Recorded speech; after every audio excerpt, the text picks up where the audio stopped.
Hi everyone. आइए दोस्तों, आज के इस सेशन में मैं बताने जा रहा हूं डिस्ट्रीब्यूटिव प्रोनाउंस के बारे में। ये डिस्ट्रीब्यूटिव प्रोनाउंस आपको हमेशा मिलते होंगे जब भी आप स्टोरी रीड करते होंगे या न्यूज़पेपर की लाइंस।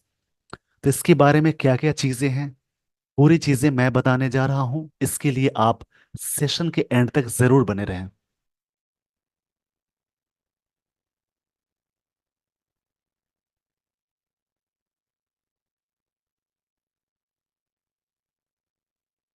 आइए दोस्तों, सीखते हैं डिस्ट्रीब्यूटिव प्रोनाउंस के बारे में। यहाँ पे डिस्ट्रीब्यूटिव प्रोनाउंस कहेंगे क्योंकि बहुत सारे टर्म्स हैं। इसमें एवरी डिस्ट्रीब्यूटिव एडजेक्टिव है। इसके अलावा सारे जो भी आपको दिख रहे हैं सभी डिस्ट्रीब्यूटिव प्रोनाउंस हैं। एवरी डिस्ट्रीब्यूटिव एडजेक्टिव होता है और बाकी सब भी डिस्ट्रीब्यूटिव एडजेक्टिव्स होते हैं। बट दोनों में डिफरेंस क्या है? जैसे मान लीजिए, अगर कभी ऐसा लिखा हो इच ऑफ, तो इच ऑफ लिखा है यानी ये इच डिस्ट्रीब्यूटिव प्रोनाउन कहलाएगा। इसके साथ नाउन हमेशा होगा प्लूरल ऑफ के साथ। लेकिन इच के साथ डायरेक्ट नाउन लगाएंगे, जैसे इच बॉय, तो नाउन हमेशा सिंगुलर होगा और ये वाला इच डिस्ट्रीब्यूटिव एडजेक्टिव कहलाएगा, क्योंकि इसके साथ डायरेक्ट नाउन आया। D adjective means distributive adjective. और जैसे इच ऑफ लगा है, जैसे लिख देंगे ऐसे ऐसे भी, इच ऑफ द बॉयज। इस कंडीशन में क्या है? इच ऑफ यानी इच क्या है? डिस्ट्रीब्यूटिव प्रोनाउन है। तो ध्यान रखना है, डायरेक्ट नाउन आए इनके साथ तो नाउन हमेशा सिमिलर होंगे, और एवरी तो हमेशा डिस्ट्रीब्यूटिव एडजेक्टिव ही है। इसलिए क्वेश्चन आता है इसमें, एवरी के साथ ऑफ नहीं लगाते हैं। इसके जगह पे आप लिख सकते हैं every one of. Every one of लिख सकते हैं या इच ऑफ लिख सकते हैं। तो यहाँ पे इनके बारे में ये सारी चीजें आप जान लें। जैसे इच, इसका मतलब होता है प्रत्येक। इसका यूज कहाँ पे करेंगे? It is used for two और मोर देन टू। इसका यूज हमेशा दो या दो से अधिक के लिए करेंगे। एवरी, हम इसका मतलब भी होता है प्रत्येक। It is used for more than two, इसका यूज कहाँ पे करेंगे? दो से अधिक के लिए। ईदर, इसका मतलब होता है या तो। It is used for only two, इसका यूज कहाँ पे करेंगे?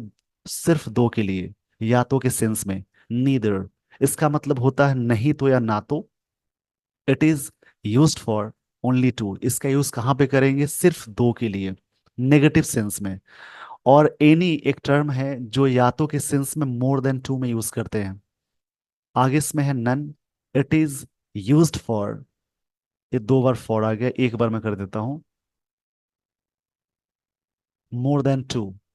It is used for more than two, इसका यूज कहाँ पे करेंगे? दो से अधिक के लिए।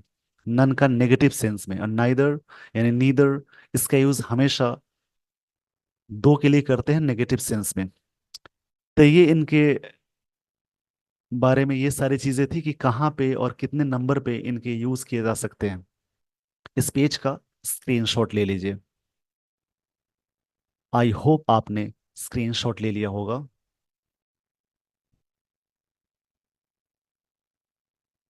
यहाँ पे ये सारी चीजें आप देखेंगे, इच, ईदर, नीदर, नन, इनके साथ ऑफ आ गया तो नाउन आएगा प्लूरल, यानी प्लूरल नाउन।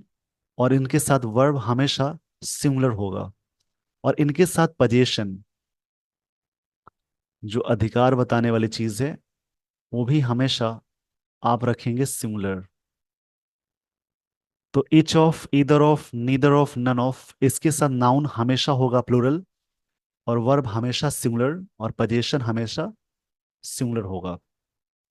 जैसे each of the two students was laborious, each of के साथ नाउन आ गया प्लूरल, और वर्ब सिंगुलर है, यानी इच ये कहलाएगा डिस्ट्रीब्यूटिव प्रोनाउन। डी मतलब यहाँ पे डिस्ट्रीब्यूटिव है। Each of the students has his own laptop, each of के साथ नाउन हो गया प्लूरल, वर्ब यहाँ पे सिंगुलर है, हैव या हैज में हैज है, हिज पोजीशन सिंगुलर आएगा, क्योंकि ईच ऑफ या ईच एवरी के साथ हमेशा पोजीशन सिंगुलर लगाएंगे। Either of these two books is interesting, either of के साथ नाउन आया प्लूरल, वर्ब सिंगुलर है, या तो दोनों किताबों में से एक इंटरेस्टिंग है। Neither of these two boys is laborious, तो नीदर के साथ ऑफ आ गया तो नाउन होगा प्लूरल, वर्ब होगा सिंगुलर। तो ये इनमें से कोई लड़के लेबोरियस नहीं है। None of these five girls, तो नन ऑफ के साथ मोर देन टू का यूज करते हैं, मतलब नन ऑफ हमेशा मोर देन टू के लिए यूज होता है। तो इनके साथ भी नाउन है प्लूरल और वर्ब सिंगुलर है, मतलब इनमें से कोई लड़कियां एक्टिव नहीं है, ये सेंटेंस है एक। Each of the students can participate in dance competition, each of के साथ नाउन है प्लूरल, कैन मॉडल आ गया, उसके साथ V1 आया, इन डांस कॉम्पिटिशन, तो ईच ऑफ के साथ नाउन हो गया प्लूरल। यहाँ पे सिंगुलर और प्लूरल की बात खत्म हो जाती है जब भी मॉडल यूज होता है, ये ध्यान में रखेंगे। एक चीज और आपको याद रखनी है, जैसे यही लिखा हो इच स्टूडेंट इज लेबोरियस, तो यहाँ पे आपने देखा इच के साथ डायरेक्ट नाउन आ गया, तो ये वाला इच डिस्ट्रीब्यूटिव एजेक्टिव कहलाएगा, क्योंकि डायरेक्ट नाउन आ गया, ये मैंने शॉर्ट में लिखा है। और इच के साथ डायरेक्ट नाउन आएगा तो नाउन सिंगुलर होगा, इच ऑफ के साथ नाउन होगा प्लूरल, जब भी ऑफ के साथ जोड़ेंगे तो नाउन होगा प्लूरल। एक चीज और याद रखनी है, एवरी के साथ कभी भी ऑफ नहीं लगाते हैं, इसकी जगह पे आप इच ऑफ यूज कर सकते हैं या एवरी वन ऑफ यूज कर सकते हैं। ऐसे क्वेश्चंस में आपको मिलेंगे ये सारे टर्म्स, तो ध्यान रखने की जरूरत है। इनके साथ जैसे डायरेक्ट नाउन आएगा तो ये सारी चीजें कहलाएंगे डिस्ट्रीब्यूटिव एडजेक्टिव। डायरेक्ट नाउन आएगा तो नाउन सिंगुलर होगा, वर्ब तो सिंगुलर है ही, और ऑफ के साथ नाउन जोड़ेंगे तो वर्ब वहां भी सिंगुलर होगा, बस ऑफ के साथ नाउन जोड़ेंगे तो नाउन हो जाएंगे प्लूरल। ये सारी चीजें थी इस स्लाइड में।